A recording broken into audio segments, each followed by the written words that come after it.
Okay, guys, I'm gonna show you how to put Honda Accord 2010 in neutral. So there is a little thing right on the side of a gear. So you need to take it out. It's a pop-up thing. So there will be a button. So you need a screwdriver or something. So with that, you can just press the pedal, the brake pedal, and then push it, and you can easily put the car in neutral to tow the car. So that's it. You just need that. You need to push that button, press the gear button, and then if you want to put in reverse or neutral or in the gear, if the battery is dead, everything is dead.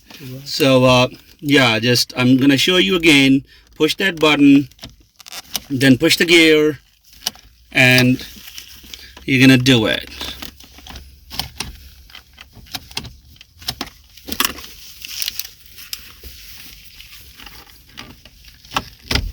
Here we go.